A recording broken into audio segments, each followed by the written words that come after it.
We've sailed a lot of cruises over the years, and we've never made a video like this. We expected this cruise to be amazing. Instead, it became the worst cruise we've ever taken. From embarkation day all the way through disembarkation, one thing after another kept going wrong. So today we're breaking down exactly what happened, what Carnival got right, what they got wrong, and whether we'd ever sail this ship again. All right, so we just got back from sailing on Carnival Firenze. And the dates we went on the ship were June 15th to June 19th. And we knew we needed to make this video and get it out there because we're trying to save some of you.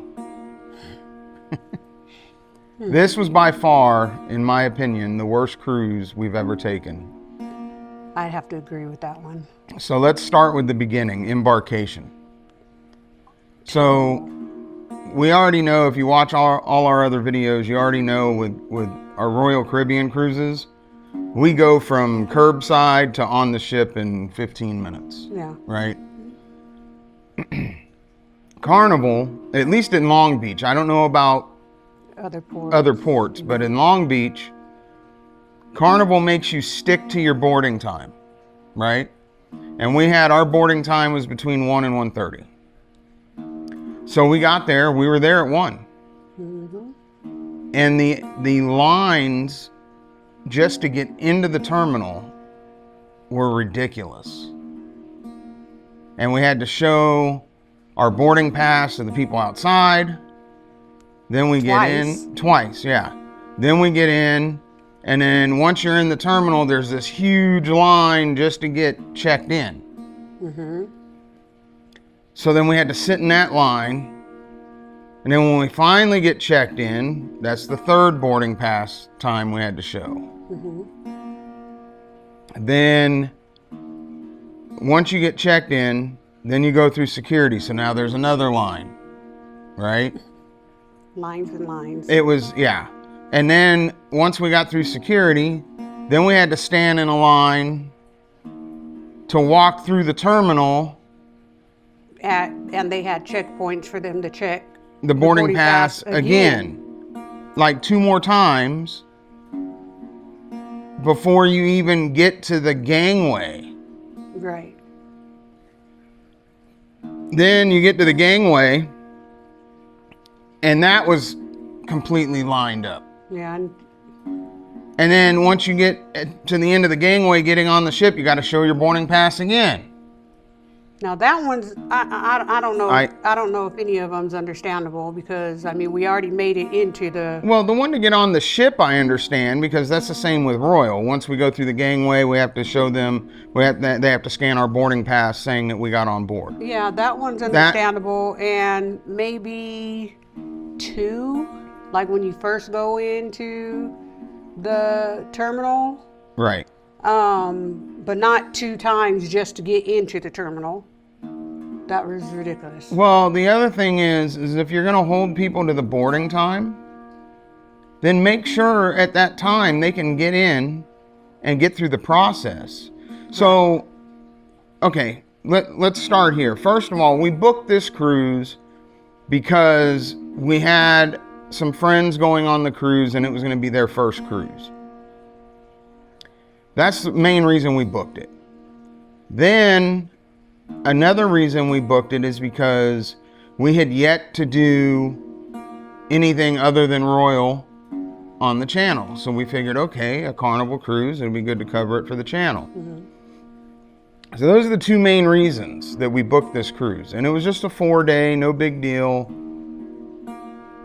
But embarkation day was a disaster. And it took them so long to get us onto the ship. Well, I won't even go there yet. Let's start when we finally get on the ship. Okay. Now, we've got our roller bags, our carry-ons with us.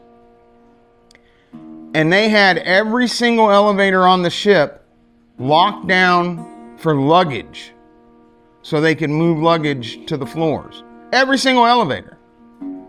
So I asked the guy at the elevator, I'm like, how are we supposed to get to our rooms? Because rooms were ready. We wanted to drop off our bags. You'll have to take the stairs.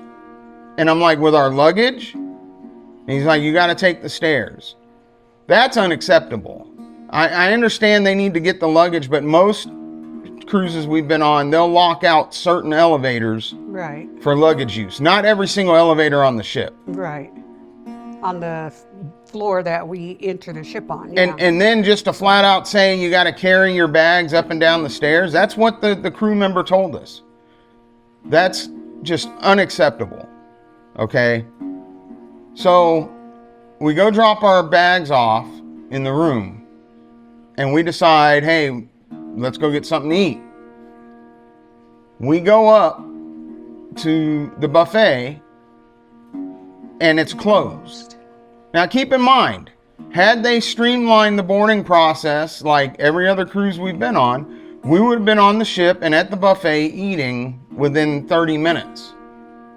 But instead, it took them so long for the boarding process that by the time we got on the ship, everything was closed. There were 2 food venues open. Guy's Burgers, which had about, not to exaggerate, but at least 200 people in line. Mm-hmm. Yeah. Because it was one of the only things open at that time. And then the pizza place, also another huge line. Those were the only 2 food venues open. The pizza place was so backed up too that there was no pizza. Yeah, there was no pizzas ready. They was putting all the pizzas in the oven to try to make them, to feed the people that were in line. So just to even get the pizza, you was going to be in line for God knows how long. It was, embarkation day was an absolute disaster. So the cruise got started on the wrong foot. Okay. Before we talk about anything else that happened though, I do want to touch on some positives. Believe it or not, there actually were some positives. The ship was beautiful. It was.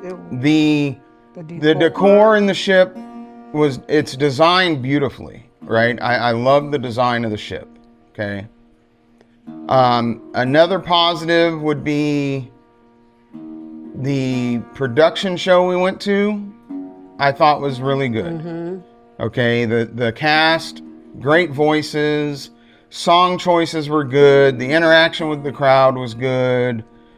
Everything about the production show I enjoyed. Yeah, I enjoyed it too. It was called Dear Future Husband. Yes. So there's your positives.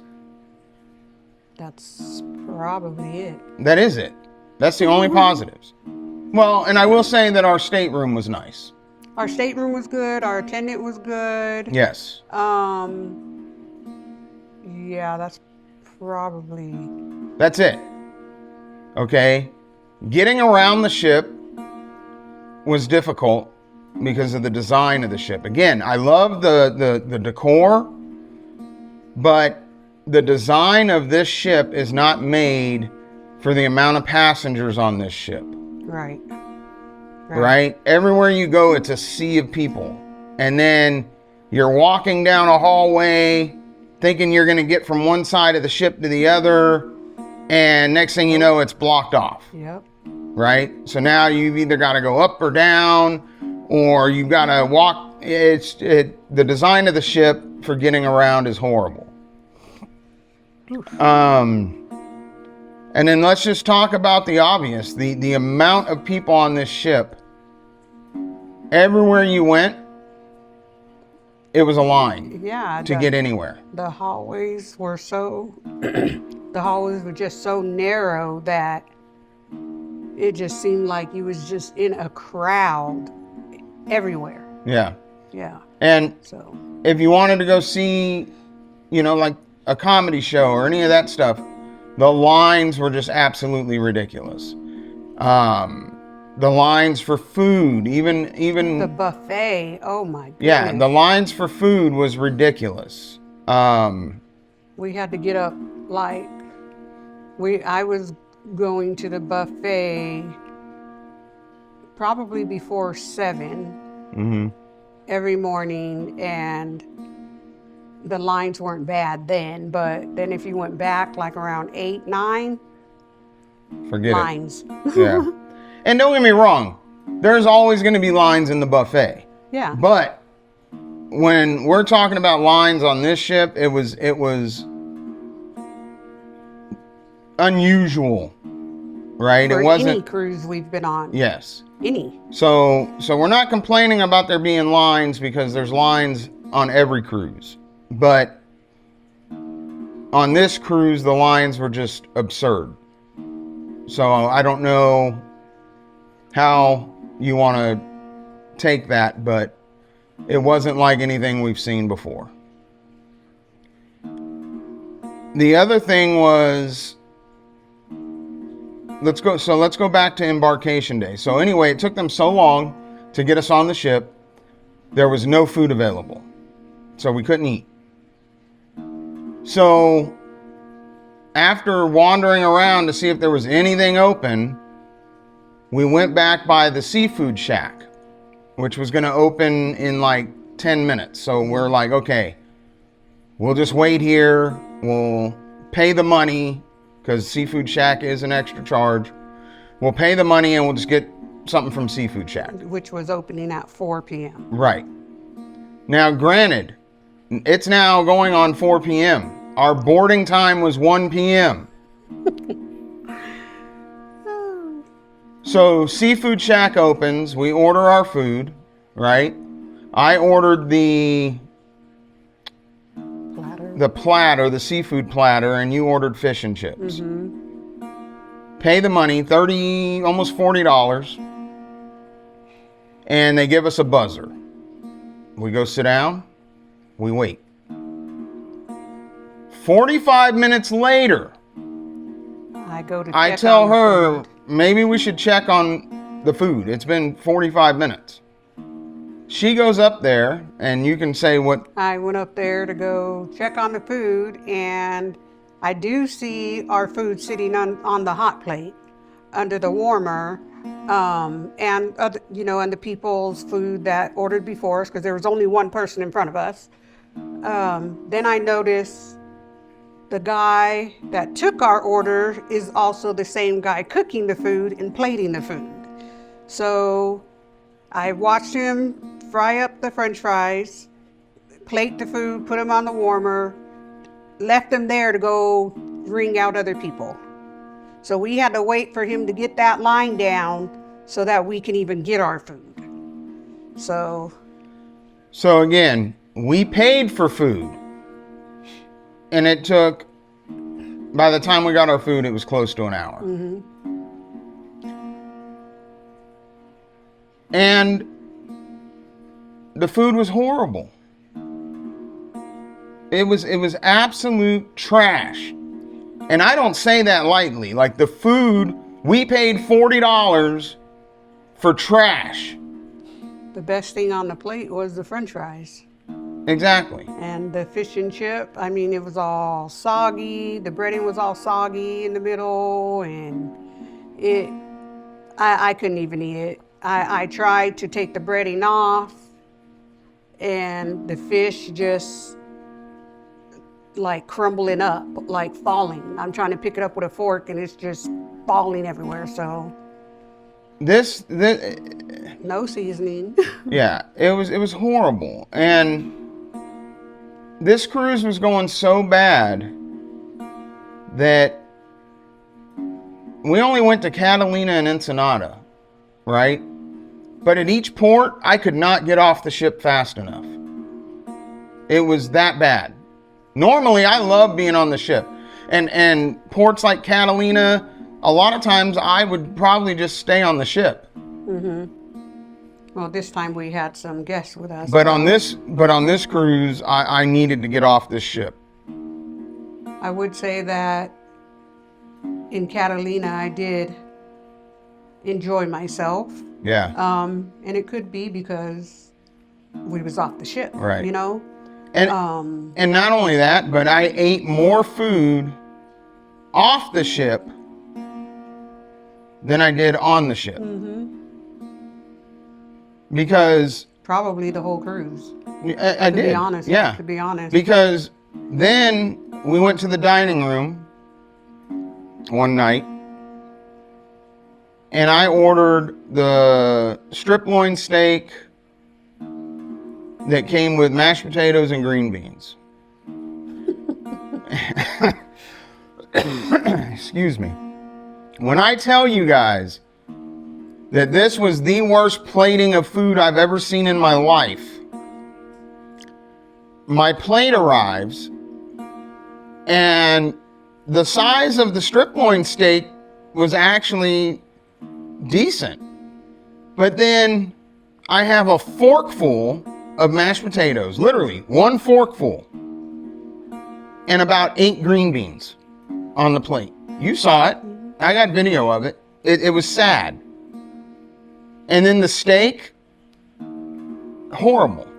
I believe I had the salmon with mashed potatoes and green beans. Now, my green beans were good, and my mashed potatoes were good, and I did get more than you did on my plate. The mashed potatoes and the green beans were good, but they didn't give me any. Yeah.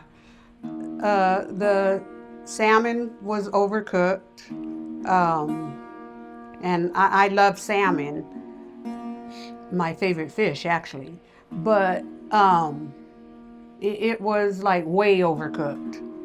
And then, of course, you know, the no seasoning thing, which, I mean, I get that a little bit because they have all these different people and nationalities and things on the ship that, you know, they kind of just leave it bland for you to, I guess, put your own salt and pepper on it. But I don't like to salt and pepper my food after I get it. So, I didn't even finish my salmon, and which is unusual. Yeah, for me, because I love salmon. It was just dried out. It was overcooked. And then, not to mention our waiters. They didn't even introduce themselves to us. Right.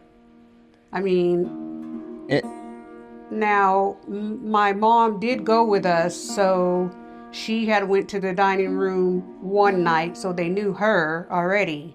But I felt like when we all went, they still should have came and introduced themselves to the rest of the table. The new people at the table. And they never did. Right. So, I don't know. There was, I didn't find anything good about dinner in the dining room. Like I said, the food was, like I said, the mashed potatoes and green beans were good, but they didn't give me any. Like literally one forkful of mashed potatoes on my plate and like 8 green beans. Like, who does that? Like, who did the plating on my plate? It made no sense.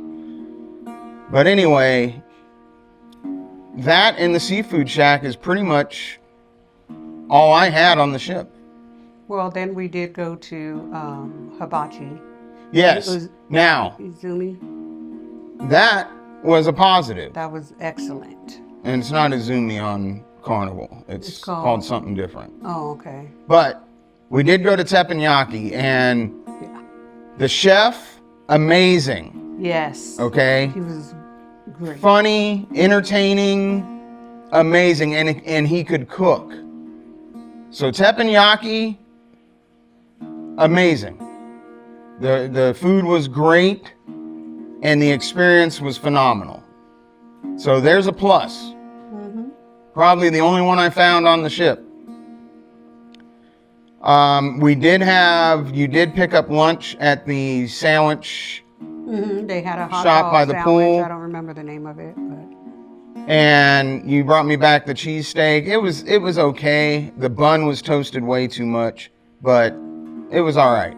everything's pre-made, so she just pops it in the. So I mean, it was okay. The ports, Catalina, Ensenada, we had a good time. So the ports definitely were worth the trip. I would say that service, other than our room attendant and other than Hibachi, service across the board on the ship was lacking. The crowds were absolutely ridiculous, right? Embarkation day, unacceptable. Even just the elevators. I mean, Yes. I don't like the style elevators they have. on they that had ship, they had the destination elevators. which you do, but they just took so long. Yeah. Like, And that could just be attributed to how many people they have on this smaller ship. I mean, they said like 4,000 people. yeah, This ship's way not designed for too that many people. Small for that many people, yeah. So that's how things went during the cruise, right? You would think, okay, we had a bad embarkation day and we had some bad experiences on the ship. You would think, okay, that's it. It's done, right? No. Disembarkation A whole nother disaster. was an absolute disaster. So there was something that was keeping them from letting people off on deck 3, which is normally where you get off and go across the gangway. They had to unload 4,000 people on deck 0. So to get off the ship at the end of the cruise took almost 2 hours, because they had everybody lined up through the hallways where the staterooms were. You had to make your way to the stairs, down to deck 0, then up the stairs out of the ship, and then across this walkway that was sketchy as hell. Yeah, I was a little bit more nervous on that walkway than Yeah, the it gangway walkway. was sketchy, but from the time we got in line to the time we got into the terminal, leaving the ship, was about 2 hours. And so from start to finish, this was just absolutely, it was just chaos. The entire cruise. Yeah, if we didn't have guests with us, I definitely would have stayed in the room the whole cruise. Yeah, it was Just that maybe bad. Just done room service or something, because it really was, for me, it was a little stressful just even trying to get around the ship, from one end to the other. We go up on one deck that we think we can get through because at one point we could, but then we get off the elevator and the doors are closed, because on the other side of that door is a dining room. So during dinner service, when the doors are open, there's just people walking through the walkway through the dining room, which was so odd to me. You're sitting there eating, or at the dining room, which is supposed to be a little bit more fancy, and people just walking through, just, I don't know, that was just really odd to me. But just too many cutoffs on the ship for me. Yeah, it was bad. And as much as we enjoy cruising, it was disheartening to have this kind of an experience. Unfortunately, we did have some guests on board that it was their first cruise, and I felt so bad for them, because had this been our first cruise and we experienced this, I would never want to go cruising again. That's how bad it was. Yeah. And I just got to say to Carnival, you guys either need to take a look at the Long Beach port or something. I don't know what needs to be fixed on your end, but there's no reason the embarkation process should have went the way it went. Okay? Because every other cruise line that we've been on, you're from curb to ship in 15 to 20 minutes. Your embarkation process in Long Beach took us over 2 hours, to the point that we couldn't even get food once we got on the ship. That's unacceptable. And I don't know how everybody else felt, because I know there's a lot of people that only cruise Carnival. So I don't know if those people have just come to accept that that's just how Carnival is. But if so, you guys need to try another cruise line and see how it's actually done. Right. Because that was 100% unacceptable, and that's not how it needs to be done. You either need to upgrade your technology in the cruise terminal to get people in and onto the ship in a faster fashion, or something. I don't know where the breakdown is, but that it should never take that long. Not if you're going to hold people to their boarding times. Now, you know, if our boarding time is at 1 o'clock, let's say on Royal, right? We've had it where we've had a boarding time at 1 o'clock. We get there at 11 o'clock. There's no line, and we're on the ship in 15 minutes. Yeah. So none of it made any sense to me. I just think Carnival needs to really reevaluate their boarding process. Because those lines were just out of control. Yeah. Like the line we was in was for our 1 to 1:30 slot. And then there was a line that was like 2 times as long. And those were people that were late. Right. They were either early or late for their boarding time. But that's what I'm saying. If you're going to hold people to a boarding time, get people through the process and on the ship. Right. And you know, that's why I think that they took all the elevators, because all aboard was supposed to be at 2:30. Right. There was no way they was getting all those people on by 2:30. Yeah. So I think that maybe they just had to use all the elevators for all the luggage, because they was running so far behind. I don't know, but it was terrible. It was terrible. It was awful. It was awful, and it was, like I said, by far our worst cruise experience ever. And that says a lot, because we've been on a lot of cruises and never have we experienced anything like this. You know, we've had hiccups, port canceled, things like that. That's, you know, hey, that's all part of cruising, right? Things happen. This was just unacceptable. I will never sail on that ship in particular again. Yeah. Much less if I ever do Carnival, because this was just unacceptable.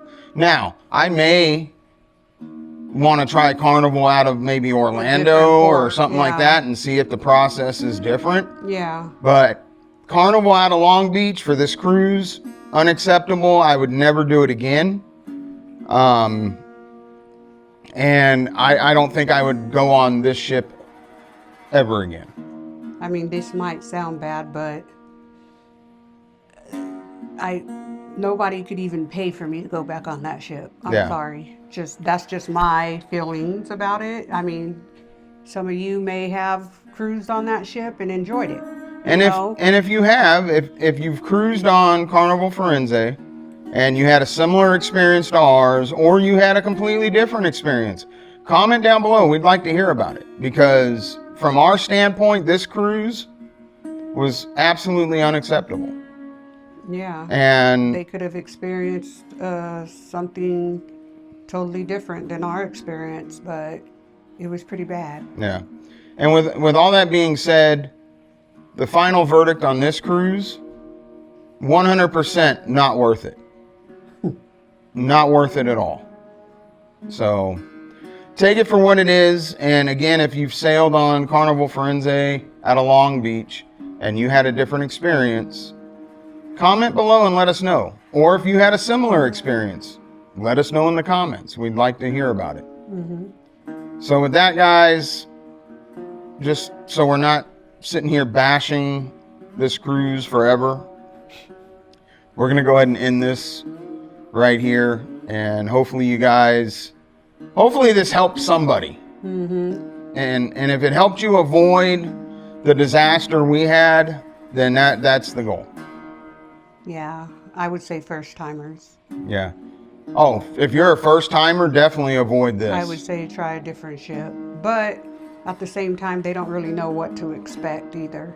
Well, and the thing that gets me is we've sailed other Carnival ships out of Long Beach. We've done Panorama. We've done other Carnival ships out of Long Beach and other ports, and never had this kind of issue. So I don't know. I don't know. And that's why I'd like to hear what people have to say in the comments on whether they've sailed this ship out of Long Beach and what experience they had. Because I find it, as bad as it was, I find it hard to believe that this was a one-off.